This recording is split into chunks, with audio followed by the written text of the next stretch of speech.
ఉదయం 9:30 10 గంటలప్పుడు ఇలా జరిగింది అని చెప్పారు. మా హౌసన్న మందిరానికి 5 నిమిషాల ప్రయాణం అంతే. డాక్టర్ జాన్ వెస్లీ గారి చర్చికి 3 నిమిషాల ప్రయాణం. అంత దూరంలోనే ఈ దుర్ఘటన సంభవించింది. ఈ సమాచారం వినిన వెంటనే నివ్వెరపోయాం, నిర్ఘాంతపోయాం. మనస్సులో అనుకున్నాం, ఇది అబద్ధమై ఉండాలి, వారు జీవించాలి అని. కానీ ప్రభు యొక్క చిత్తము సంకల్పం ఎవరు మార్చలేరు గనక ప్రార్థన చేశాం.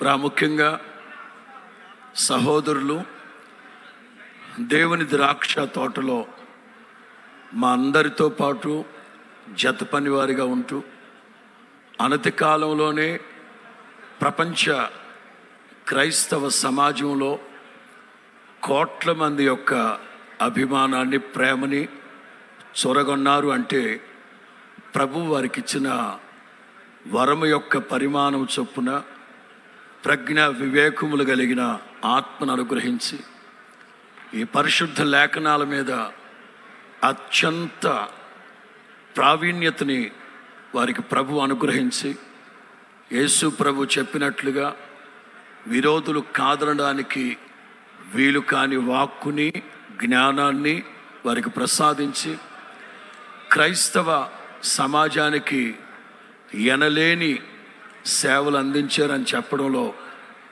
ఏ సందేహం లేదు. ముఖాముఖిగా అయితే వారితో కలవలేదు, కానీ సభల్లో ముందు రోజు వారు, తర్వాత రోజు నేను, ఈ విధంగా సభల్లో వెళుతూ ఉండేవాళ్ళమి. అయితే ఈ వేదిక మీద ఉన్న సేవకులందరిని బట్టి అందరి కోసం ప్రతినిత్యం హౌసన్న మినిస్ట్రీస్ ప్రార్థన చేస్తున్నారని చెప్పడంలో ఏ సందేహం లేదు. మొదటిగా యజమానిని కోల్పోయిన సహోదరికి, వాళ్ళ సంతతికి ప్రగాఢమైన సానుభూతిని తెలియపరుస్తూ ఉన్నాను.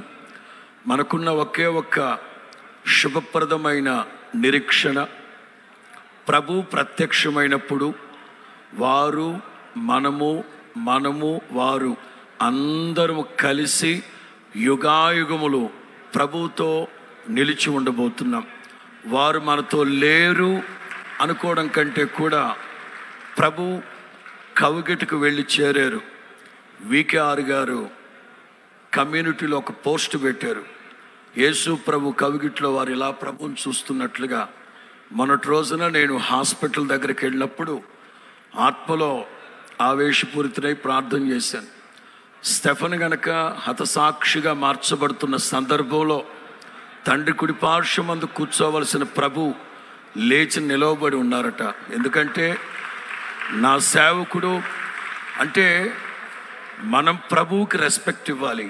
కానీ ఒక సేవకుడు యథార్థముగా దేవుని రాజ్య వ్యాప్తి నిమిత్తం పానార్పణముగా పోయబడిన స్టెఫన్ కోసం యేసు ప్రభు నిలవబడి మరీ పరలోకానికి ఆహ్వానించారు. అదే రీతిగా మన సహోదరులు ప్రవీణ్ గారు ఈ లోకంలో కన్ను మూసిన మరుక్షణం ప్రభు లేచి నిలవబడి ఆయన సన్నిధికి, ఆయన కవిగిట చేర్చుకున్నారని చెప్పడంలో ఏ సందేహం లేదు.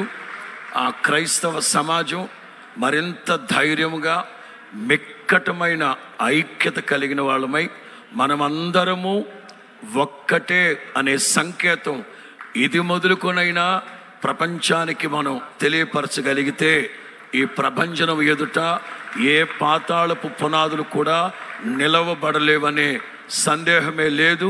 ప్రభు చెప్పారు, గోధుమ గింజ భూమిలో పడి చావకపోతే అది బహుగా ఫలించదని. ఒక సేవకుడు ప్రభు నందు నిద్రించారు. ఇలాంటి యవన బిడ్డల కోత విస్తారమై ఉండగా, నిజమే వాస్తవంగా సేవ చేయాల్సింది సేవకులు, కానీ వారు వ్యాపారాలు చేసుకుంటూ అనేకమైన సామాజిక బాధ్యత కలిగిన వారే. దేవుని రాజ్యం విస్తారంగా ఉంది గనక, కోత విస్తారంగా ఉంది, పనివాళ్ళు తక్కువగా ఉన్నారు గనక 2 రకాలుగా సామాజికంగాను దేవుని సంఘాలకి ప్రయోజనకరమైన పాత్రగా ప్రభు వారిని వాడుకున్నారు. మంచి పోరాటాన్ని పోరాడారు.